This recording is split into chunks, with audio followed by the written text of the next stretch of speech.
नमस्कार सभी को। अ, इन वीडियोस में कुछ वीडियोस डालने जा रहा हूँ जिसमें हम अकाउंटेंसी के कंसेप्ट्स को बिल्कुल सिंपल और इजी शब्दों में समझेंगे, जिससे आपको कुछ रटने की ज़रूरत नहीं रहेगी और आप अपने कंसेप्ट्स को क्लियर कर पाएंगे। तो एक वीडियो में मैं एक कंसेप्ट समझाऊंगा और वीडियो शॉर्ट रहेगी। सारा फोकस आपका कंसेप्ट को समझने पे रहेगा ताकि बोर्ड के एग्ज़ाम्स जो आने वाले हैं उसमें आपको मैक्सिमम हेल्प मिले। मैं पहला टॉपिक लेता हूँ, रीवैल्यूएशन अकाउंट जो हम बनाते हैं। आपको बोर्ड के एग्ज़ाम में ये अकाउंट बनाना ही बनाना पड़ेगा क्योंकि यहाँ से क्वेश्चन पूछा जाता है। रीवैल्यूएशन, री मतलब दोबारा, वैल्यूएशन मतलब वैल्यू लगाना। दोबारा हम अपने एसेट्स और लाइबिलिटीज़ की वैल्यू क्यों लगाते हैं, किस रीज़न से लगाते हैं? जब भी हमारी प्रॉफिट शेयरिंग रेशियो में चेंज होगा तब हम रीवैल्यूएशन अकाउंट बनाएंगे। चाहे वो एग्जिस्टिंग पार्टनर्स चेंज कर लें, चाहे कोई पार्टनर नया एडमिशन आ जाए, चाहे कोई रिटायरमेंट हो जाए, चाहे कोई डेथ हो जाए, इन सभी केसेस में हमें रीवैल्यूएशन अकाउंट बनाना पड़ेगा।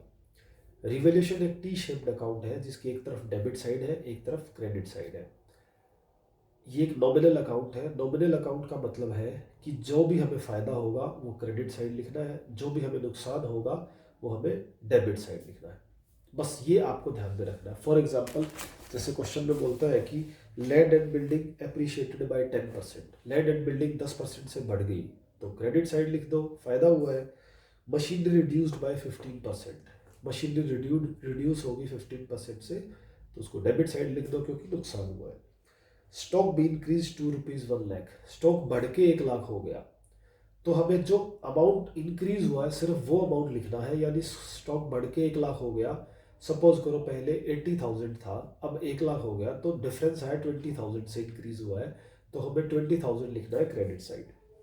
प्रोविजन फॉर डाउटफुल डेट्स बनाना है 5% का। जब भी आप डेटर्स पे प्रोविजन बनाते हो ये आपके लिए लॉस है, नुकसान है, तो आप इसको लिखोगे debit side. Creditor of ₹5,000 not claim reduce, एक क्रेडिटर था 5,000 रुपये का, वो कह रहा है कि मैं अपने पैसे अब नहीं लूँगा, अपना क्लेम ही नहीं कर रहा है, तो पैसा लेने ही कोई नहीं आ रहा है तो हमारे लिए फ़ायदा है तो हम उसको क्रेडिट साइड लिख देंगे। तो इस तरीके से आपको जो भी एडजस्टमेंट मिलेगी उसमें चेक करना है कि इस एडजस्टमेंट से हमें फ़ायदा हो रहा है, एसेट्स बढ़ रही है या एसेट्स कम हो रही है, लाइबिलिटी बढ़ रही है, लाइबिलिटी कम हो रही है। और जैसे ही आपको पता लग जाता है कि इससे हमें फ़ायदा हुआ है तो उसको क्रेडिट साइड लिख दो, नुकसान हुआ है तो डेबिट साइड लिख दो। तो ये छोटा सा कंसेप्ट था आज आपका। Thank you.